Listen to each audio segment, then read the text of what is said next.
Lucky's taste better. Cleaner, fresher, smoother. For Lucky Strike means fine tobacco, richer tasting, fine tobacco. Lucky's taste better. Cleaner, fresher, smoother. Lucky Strike, Lucky Strike. This is Don Wilson, friends. Of all the reasons a person has for smoking, one stands at the very head of the list. That reason is enjoyment. Why, certainly. You smoke for enjoyment. And what gives you enjoyment? Why, it's the taste of the cigarette. Yes, smoking enjoyment is all a matter of taste. And the fact of the matter is, Lucky's taste better. Cleaner, fresher, smoother. Lucky's taste better for two reasons that have really made cigarette history. First, they're made of fine tobacco. LS-MFT, Lucky Strike means fine tobacco. Fine, naturally mild, good-tasting tobacco. Then, Luckies are made better. Made round and firm and fully packed to draw freely and smoke evenly. Yes, indeed. Made with fine tobacco, made better. Those are your reasons for always asking for Luckies. Those are the things that make Luckies taste better. So, be happy. Go Lucky. Next time you're shopping, ask for a carton of Lucky Strike. Be happy, go lucky, get better taste today.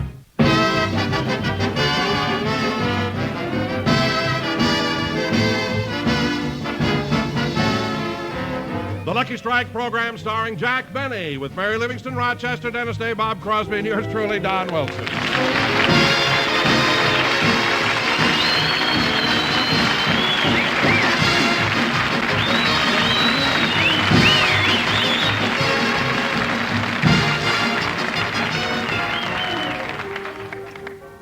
Ladies and gentlemen, Jack Benny and his cast are returning from their trip to New York. At the moment, they're in Mary's compartment aboard the Super Chief playing 20 questions.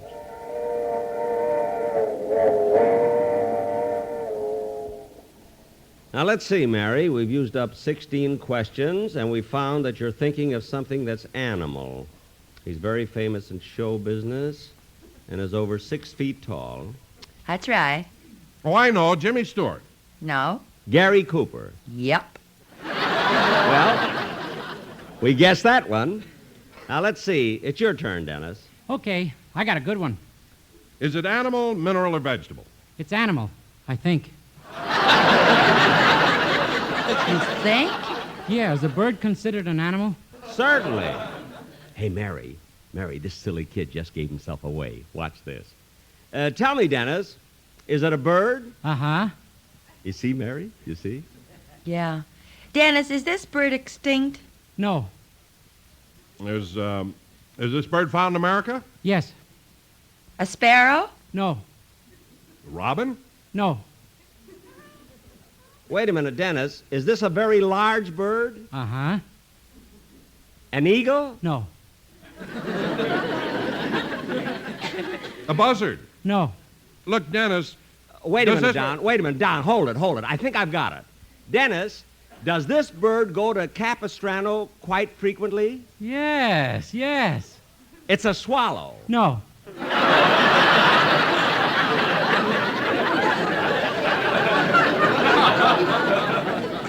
No? No. Does everybody give up? I do. Oh, I give up. Me too. What is it? Walter Pigeon.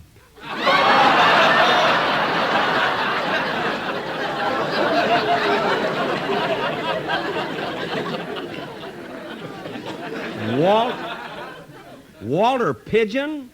Dennis, how can you say he's a bird? I read in the paper where he just flew to New York. All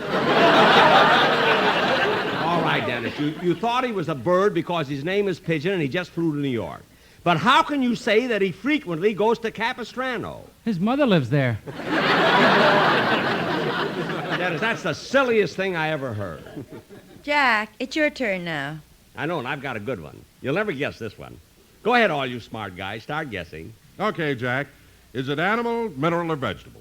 Animal. Is it alive? Yeah. A human being? Yes. Has it got a mustache? Yeah. Bald? Bald? Yeah. I got it. No, it couldn't be. Wait, who are you thinking of? My girl, but you don't know her.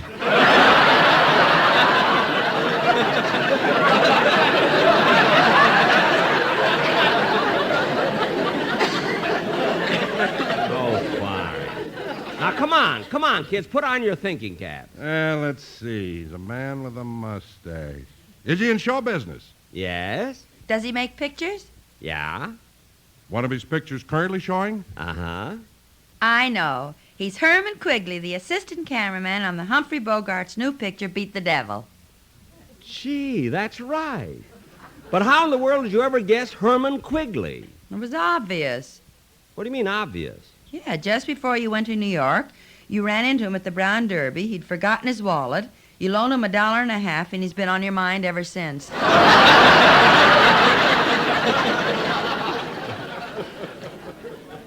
Yeah. Gee, I hope he pays me back the money. Look, his watch doesn't even keep good time.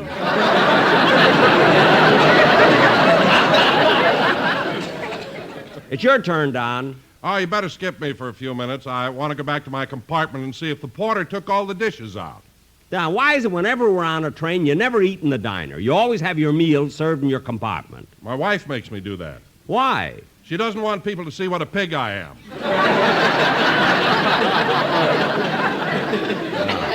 Well, hurry back, Don, so we can continue with the game. Okay. Hey, kids, I'm glad Don's gone. I've got a trick I want to play on him. Yeah, what is it? Well, you know Don. He's always thinking about lucky strikes. So when we play the game again and it's his turn, he's sure to pick luckies. And we'll make believe we can't guess it. What makes you so sure he'll pick Lucky Strikes? Because he never thinks of anything else. In fact, when he went on his honeymoon, he registered at the hotel as Don Wilson and Cigarette. So remember, when he comes back, we'll trick him. Gee, Mr. Benny, do you think that's much fun? You mean tricking Don? No, going on a honeymoon with a cigarette.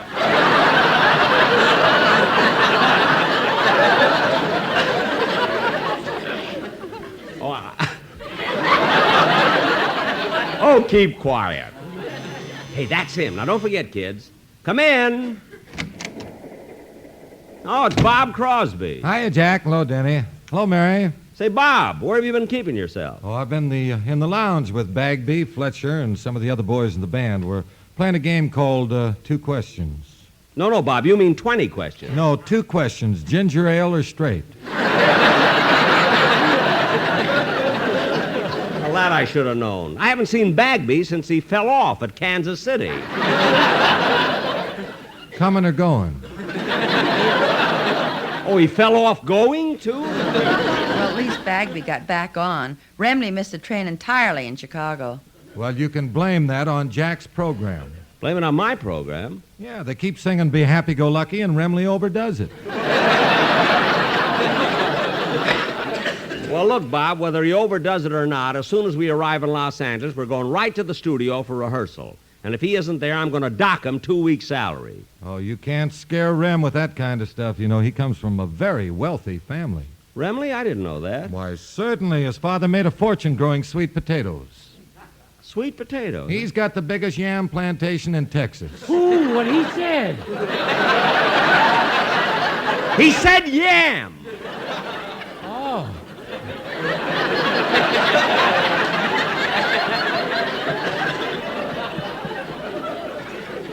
Say, Jack, I've been meaning to ask you, why have you got that black band on your arm? Well, tomorrow is March 15th, you know. Yes. Well, I better get back and check on the fellers. I'll see y'all later. All right, so long, Bob. Now, Dennis, while we're waiting for Don, how about letting us hear the song you're going to do on next Sunday's show? All right, but I'd like to dedicate the song to my girl. Your girl? Okay. What's the name of the song? How you fix for blades? Now cut that out! And just do your song. Okay.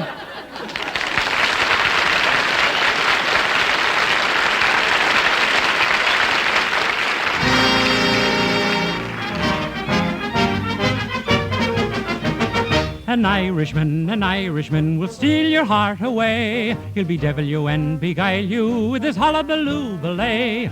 When that rogue turns on the brogue, your heart will go astray. Oh, an Irishman will steal your heart away. An Englishman has manners. An Englishman has charm. They say it's truly difficult to ruffle his plum. He'll hold you and he'll kiss you, but wherever he may be. At 4 o'clock he'll have to stop to sip a cup of tea. But an Irishman will steal your heart away. He'll bedevil you and beguile you with his hullabaloo ballet. When that rogue turns on the brogue, your heart will go astray. Oh, an Irishman will steal your heart away. Italian men are fiery, Italian men are warm. And when they love with all the fury of a storm. But you can turn the flame to ice and make 'em run for life. For all you gotta do is eat spaghetti with a knife. But an Irishman will steal your heart away. He'll bedevil you and beguile you with his hullabaloo ballet. When that rogue turns on the brogue, your heart will go astray. Oh, an Irishman will steal your heart away. A Frenchman is romantic, and the French have savoir-faire. When he makes love to you, it's always très debonair. He'll say to you, toujours l'amour, my life on you depends. But next day he'll be making love to two of your best friends. But an Irishman will steal your heart away. He'll bedevil you and beguile you with his hullabaloo ballet. When that rogue turns on the brogue, your heart will go astray. Oh, an Irishman will steal your heart away. The German man is steady, the German man is smart. For he'll come around and around again to win the Fräulein's heart. But you can lose him easily and make him hide his face. When he comes around to see you, tell him, this is not the place! An Irishman will steal your heart away.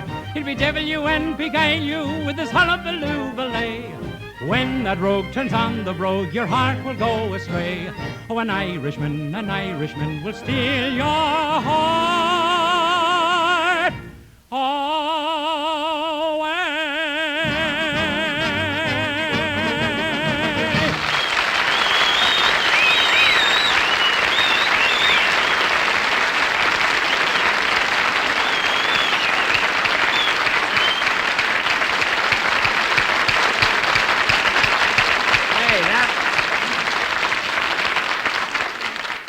That was very, very good, Dennis. I know it'll be fine on the show Sunday. Oh, kids, that must be Don Wilson. Remember the trick we're going to play on him. Oh, what is it again? Well, when it's his turn, he's sure to give us Lucky Strike. So nobody guess it. Nobody guess that it's Lucky Strike. Come in. All right, kids, you still playing 20 questions? Yes, Don, and you're just in time. It's your turn. Oh, good. I've already got something on my mind, so start guessing. Okay. Get this, Mary. Don, is this thing you're thinking of nearly 3 inches long, about a half an inch thick, and white in color? Yes. Is it round and firm and fully packed? Yes. Oh, it's amazing the way you people are guessing it. Isn't it, though? Is it free and easy on the draw? Yes. Now, come on. You're getting warm. An electric blanket.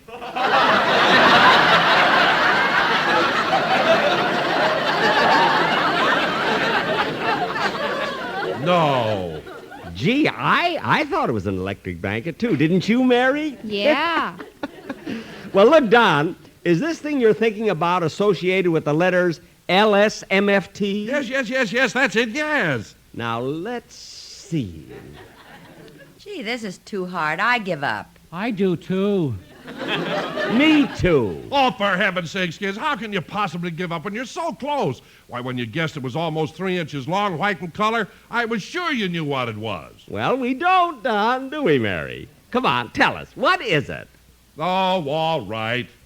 It's a piece of chalk.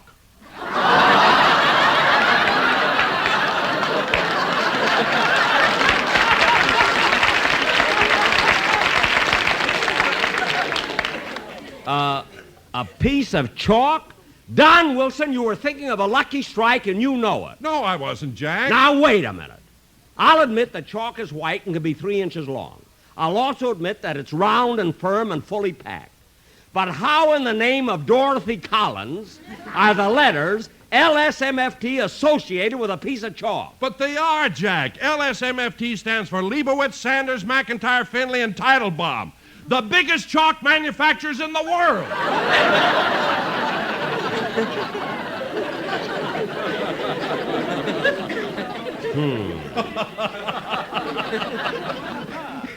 You're not mad, are you, Jack? No, Don. No, I'm not mad. In fact, I've got to give you credit. You've got a lot of brains. But then it takes a lot to fill that big fat head of yours.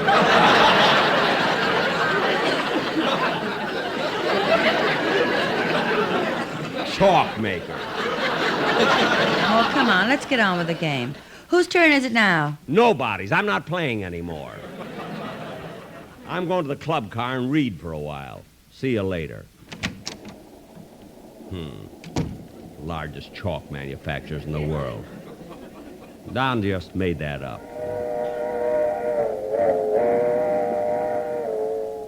Leibowitz, Sanders, McIntyre, Finley, and Teitelbaum.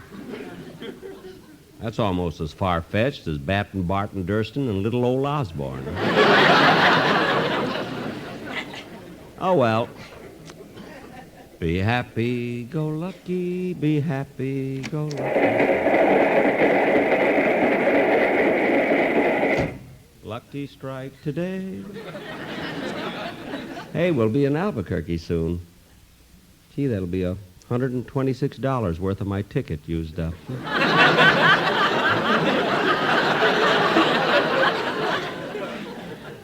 Be happy, go lucky, be happy, go... Gee, I didn't think the club car was so... Whoops. Oh, pardon me, lady. Why, certainly. Say, aren't you Jack Benny, aren't you? Yes, I am. Mr. Benny, would you mind autographing this magazine for my granddaughter?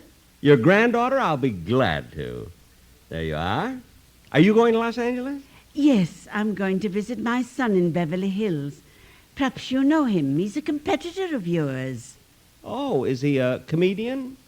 No, he owns a laundry.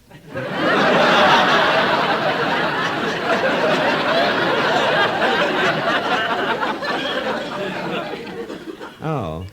He's an awfully good boy. He's having me come all the way out from Chicago just to celebrate my birthday. That's tomorrow. Oh, how nice. Happy birthday. How old will you be? 39.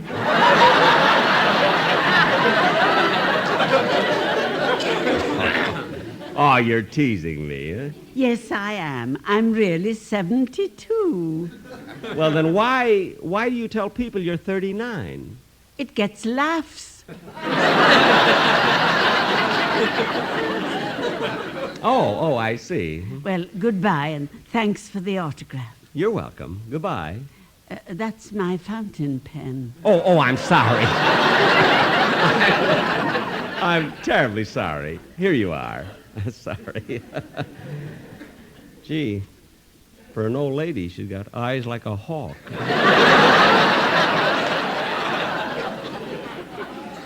Be happy, go lucky, be happy.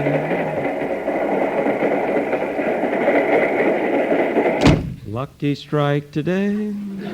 Yeah, California's sure a nice place to live, Sam. Oh, there's Rochester. He's in there talking to the porter. I'm going to stay here and listen to this. How long have you been working for Mr. Benny, Rochester? 12 years, 6 months, and 14 weeks. Well, how come you know the time so exactly? My friend, when you're in Mr. Benny's employ, you don't get money, you get service stripes. Well, Rochester, if he ain't paying you much, why don't you leave him? Oh, I'd never leave Mr. Benny. He may have his faults, but deep down inside, he's the kindest man I know. Really? Yeah, I'll never forget the time I had pneumonia. I was so sick. For a full week, I had 105 fever. And all that time, Mr. Benny stayed right with me, fed me, and nursed me. No kidding. And then at 2 o'clock one morning, I passed the crisis. My fever broke and my temperature went down to normal. Mr. Benny looked at me, smiled, and said, "Rochester, you're going to be all right." Then he yanked me out of bed and shoved a broom in my hand.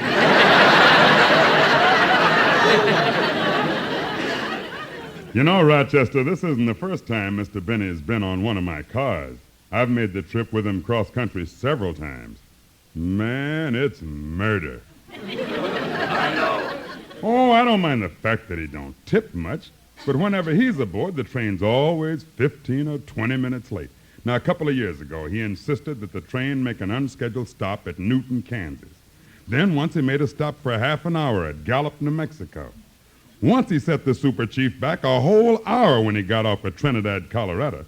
And this trip, I heard him tell the conductor to make another unscheduled stop. At Flagstaff, Arizona. Yeah. Has he got relatives in all those places? No, bank accounts. I wish he wouldn't discuss my private affairs. Rochester, I can't understand why Mr. Benny keeps saving his money like that. He's not married, he's got no family, no children. Who's he going to leave it to? What makes you think he's going to leave it?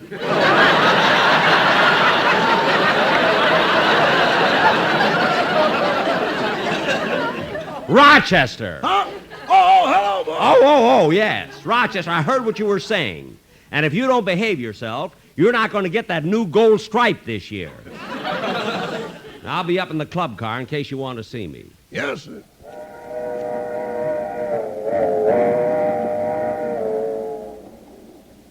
Gee, I had a good time in New York. Looked up all my old friends, ate in those wonderful restaurants. My sponsor was so nice to me. I spent over 20 minutes in his office. He let me sit down this time. He's a nice guy. And be happy, go lucky, be happy.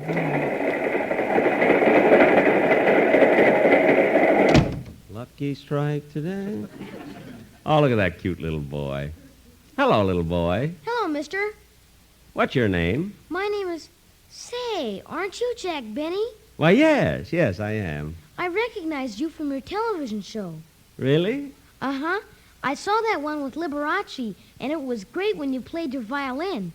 Thanks very much. Thanks? I mean, you're thanking me for playing the violin? Yeah, the next day my mother let me stop taking lessons.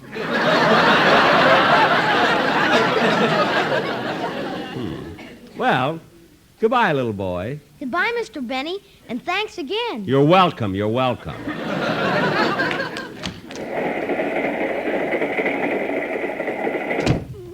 Gee, the club car's crowded. Oh, there's a vacant seat next to that man over there. Excuse me, mister, do you mind if I sit here? No, not at all. Glad to have company. Well, thank you. Well, here's a late newspaper. I think... Sure is exciting out on the road. I'm traveling for Watson's Woolen Underwear. Watson's Woolen Underwear? Oh, sure, you must have heard of us. We advertise on the radio. Really? Watson's Woolens fit you snug, keep you warm as a bug in a rug. One flat button instead of two. Watson's Woolens are the buy for you.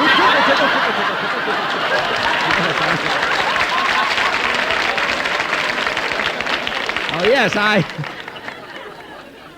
I know that program. It features Spade Cooley and his Itchy Seven. How's business? Not so good. Was even bad in Chicago last week. Chicago's always been a great underwear town.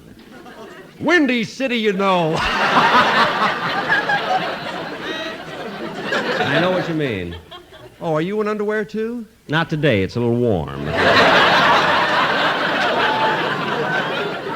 Have you been in the underwear business very long, Mr. In March. Mr. March, have you been in the underwear business very long? No, just a few months. I used to travel for the firm of Leibowitz, Sanders, McIntyre, Findlay, and Teitelbaum.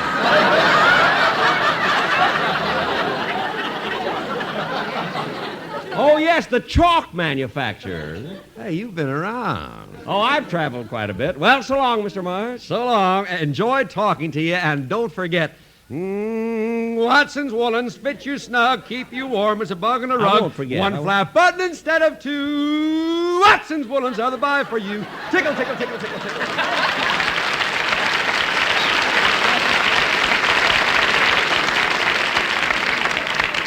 Gee, what an eager beaver.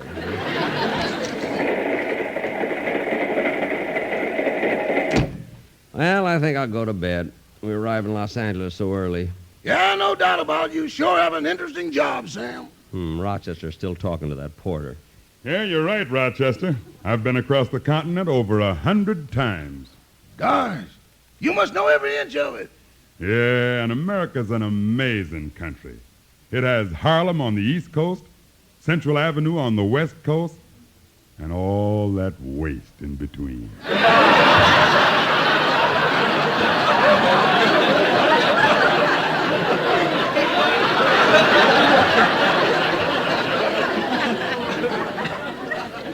Ain't it the truth? Well, Sam, don't forget our date. The first Saturday night you're in Los Angeles, we'll go out with those two girlfriends of yours. Okay. First we'll have dinner, and then we'll take them to the Hollywood Bowl.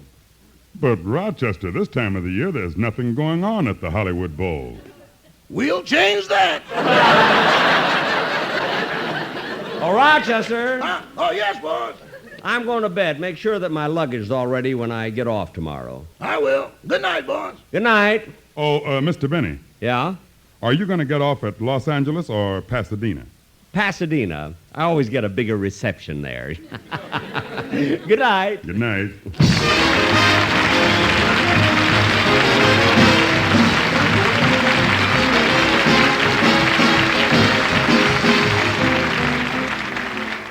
Ladies and gentlemen, here's a reminder from the National Highway Safety Council. When driving, remember that courtesy is contagious.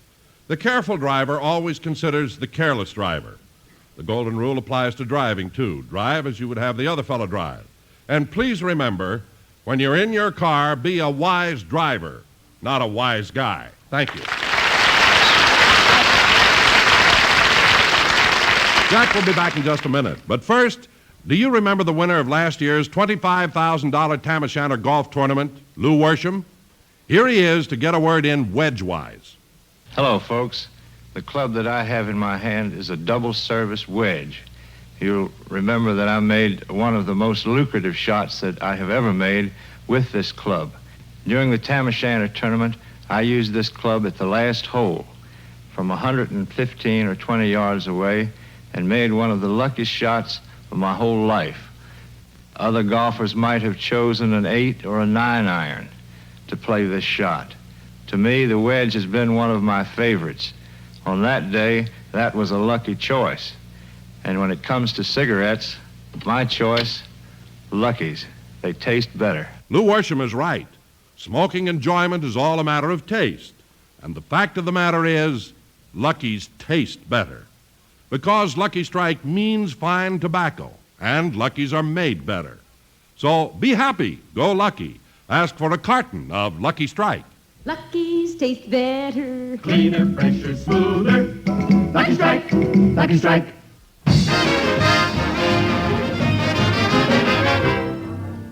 Well, Rochester, here we are home again. Yeah, 4 weeks is a long time. Believe me, I got sick and tired eating at those restaurants. It's good being home. I'm a little hungry. How about a nice home-cooked meal? Okay, boss, I'll do it right now. Good. What are you going to fix me? Well, I'll fix you some veal cutlets with sour cream. A side dish of asparagus with sour cream. A nice baked potato with chives and sour cream. And for dessert, strawberries and sour cream. But, Rochester, why does everything have to have sour cream? When we left, I forgot to stop the milk. Well, go ahead and fix it. Good night, folks.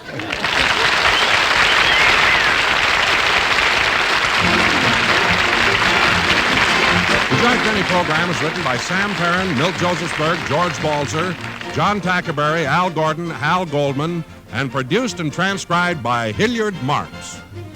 The Jack Benny program is brought to you by Lucky Strike, product of the American Tobacco Company, America's leading manufacturer of cigarettes.